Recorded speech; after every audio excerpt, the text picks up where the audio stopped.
বিরল রোগে আক্রান্ত শিশুকে বাঁচাতে ১৬ কোটি টাকার ভ্যাকসিনের প্রয়োজন। এই কাজে এগিয়ে এলেন স্থানীয় তৃণমূল বিধায়ক তথা অভিনেত্রী লাভলি মৈত্র। বিরলতম রোগে আক্রান্ত সোনারপুরের ১ বছরের শিশু ঋদিকা দাসের চিকিৎসার জন্য শুরু হয়েছে জীবন মরণের লড়াই। মাত্র ৪ মাস বয়সে তার শরীরে ধরা পড়ে স্পাইনাল মাসকুলার অ্যাট্রফি টাইপ 1। এটি একটি বিরল ও প্রাণঘাতী রোগ। ধীরে ধীরে তার শরীরের নড়াচড়ার ক্ষমতা কমে যেতে শুরু করে। পা ও ঘাড়ের নড়াচড়াও বন্ধ হয়ে যায়। শিশুর এই হঠাৎ শারীরিক অবনতিতে চিন্তায় পড়ে যান বাবা বাপন দাস ও মা হৈমন্তী দাস। এই রোগের একমাত্র কার্যকর প্রতিকার হলো একটি ভ্যাকসিন, যার দাম প্রায় ১৬ কোটি টাকা। তার পরিবার এই বিপুল অঙ্কের অর্থ সংগ্রহে এখনও দিশেহারা।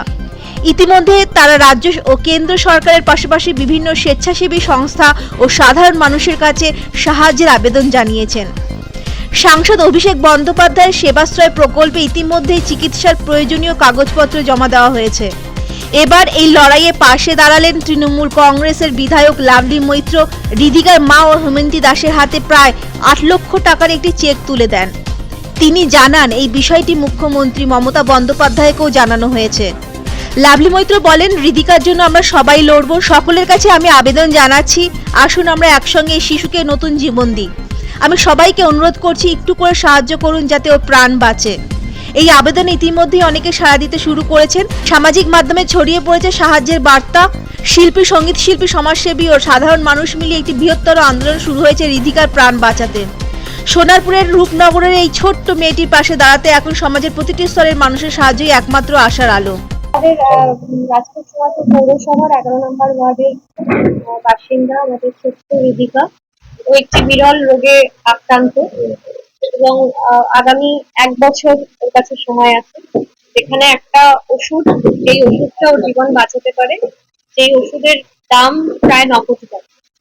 সেখানে এখনো পর্যন্ত ওরা ১ কোটি টাকা জোগাড় করতে পেরেছে এবং আমরা এই সোনারপুর দক্ষিণ বিধানসভার পক্ষ থেকে আমরা যতটা পারলাম সব কাউন্সিলররা মিলে আমরা একটা অর্থ আজকে ঋদিকার মায়ের হাতে তুলে দিতে এসেছি, একটি চেক।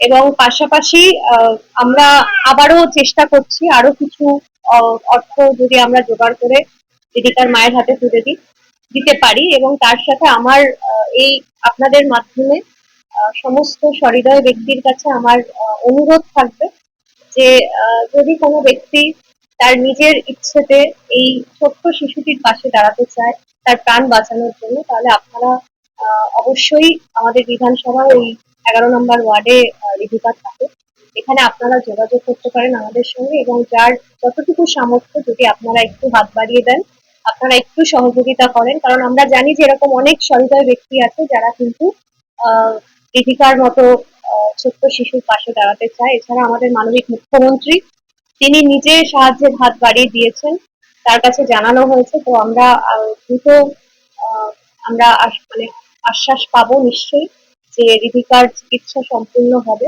এবং তার পাশাপাশি যেহেতু ৯ কোটি টাকা ছাড়াও আরো অনেক ট্রিটমেন্টের দরকার, যেগুলো অলরেডি ও প্রায় ১ বছর ধরে একটা ট্রিটমেন্টের মধ্যে রয়েছে, তো সেটা একটা বিশাল অঙ্কের অর্থের দরকার।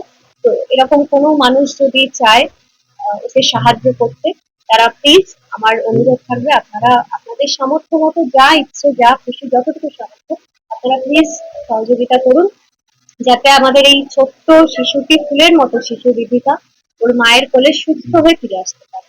হৈমন্তী দাস সোনারপুর রূপনগরের বাসিন্দা। তো আজ ম্যাডাম নিজে এসেছেন আমার মেয়ের কাছে এবং সমস্ত কাউন্সিলর স্যারেরাও সবাই মিলে সহযোগিতার হাত বাড়িয়ে দিয়েছে। তো সবাইকে অনুরোধ করবো, সোশ্যাল মিডিয়ার মাধ্যমে তো জানেনই ঋদিকার ব্যাপারটা। তো আমরা ইম্প্যাক্ট গুরু নামক একটা অনলাইন এনজিওর মাধ্যমে ক্রাউড ফান্ডিংটা করছি। আপনারা গুগলে গিয়ে সার্চ করলেও ঋদিকা দাস ইম্প্যাক্ট গুরু সার্চ করলে আপনারা ওর লিঙ্ক, ওর স্ক্যানার সমস্ত কিছুই পেয়ে যাবে। এছাড়া মানে ফোন নাম্বারটাকে যদি মানে 8777062393 এই নম্বরে যদি যোগাযোগ করেন তাহলে ও সমস্ত ডিটেলস সমস্ত কিছু জানতে পারবেন। ও সকাল 8777062393, তো এই নাম্বারে যোগাযোগ করলে, এটা আমারই নাম্বার। তো সবাইকে অনুরোধ করবো যে সবাই প্লিজ ওর পাশে দাঁড়ান। তো ওর এই ১ বছর হয়ে গেছে, ওকে দেখলে বুঝতেই পারছেন ওর ঘাটটাও এখনো শক্ত হয়নি। তো মানে এখন তো ওর উঠে দাঁড়ানোর কথা, বসার কথা, সেগুলো কিছুই করতে পারে না। তো গত 1 মাস ও হসপিটালে ছিল, আইসিইউতে। ও বাঁচার জন্য ভীষণ ভাবে লড়াই করছে। তো সবার কাছে হাত জোড় করে অনুরোধ করবো, সবাই প্লিজ ওর পাশে থাকুন, ও যাতে সুস্থ আর 5টা বাচ্চার মতো এই পৃথিবীর বুকে থাকতে পারে। তো আপনারা যার যতটুকু সাধ্য ততটুকু দিয়েই ওর পাশে থাকুন, ওকে আশীর্বাদ করুন।